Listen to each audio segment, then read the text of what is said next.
Hello and welcome to the IntroCann Portal. Today, I will be introducing you to the patient profile and dashboard. Here we are on the login and registration page. Let's register as a patient. There we go. The first part of the patient registration is done. Now with that out of the way, you can complete your profile.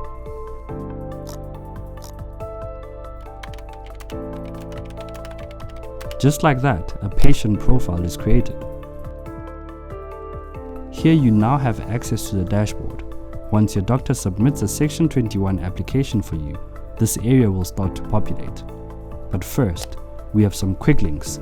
You can access a strain print journal, Cannabis 101 information, various PDF downloads, find clinics or prescribing doctors, and access telemedicine. On the left-hand side is the menu. You have a link for your doctors, your list of applications, as well as a contact tab. It's time to get some Section 21s underway. In order for a Section 21 to be completed, it requires a doctor. A doctor is able to invite you to link to their profile, or you can invite them. Let's do that. First, we'll head over to the Doctors tab on the left-hand side. In this tab, you'll see that you don't have any doctors linked to your account, so let's invite one. There we go. An email invitation has been sent to your doctor. Once your profiles are linked, they can start submitting Section 21 applications for you. You will notice that this doctor now appears on your dashboard. Here you'll get a quick look at just some of the doctor's details. Or, alternatively, you can go to the Doctors tab, view further information, or remove this doctor if you're no longer associated with them. Now that you have successfully linked with the doctor, the next step is for that doctor to submit a Section 21 application for you. You will first need to have a consult with the doctor, have them fill out the application from their side of the portal and submit it. This will also now appear on your dashboard for easy access. This will appear as an active application when it is submitted by the doctor. This is viewed in a number of ways.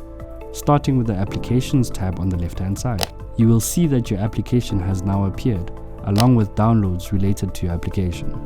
You will be able to view your product information and prescription, where you will find your titration regime for the month, your current month's prescription, seen here and here, as well as the prescription for your remaining months, and the total of your 6-month prescription. This can also be viewed from the patient profile at the top right. If you click on your profile and scroll to the bottom, you'll see your application history here with all the relevant details and downloads. Patience is required from here as we await feedback from SAPRA. Once we have an approval or a decline confirmation, we will update you via the portal, as well as via your email on the status of your application. Once the team at IntroCann receives feedback from SAPRA, the status of your application will change on the portal. You will see approved with a successful application. With a rejection, you will see the decline status. Pending SAPRA means that it's been submitted and we are waiting feedback as we saw before. The incomplete status then means that your doctor has started the application but has not yet finished and submitted the application. This will help you keep an eye out if you need to follow up with them. If your application has been rejected by SAPRA, you are allowed to reapply and can discuss with your doctor the next steps to take in order to try and obtain an approval. When approved, our partnering pharmaceutical wholesaler will be in touch with you to arrange the payment and delivery of your medication. Your doctor will help you commence treatment with your chosen product and titration schedule. It's time to get started with medicinal cannabis.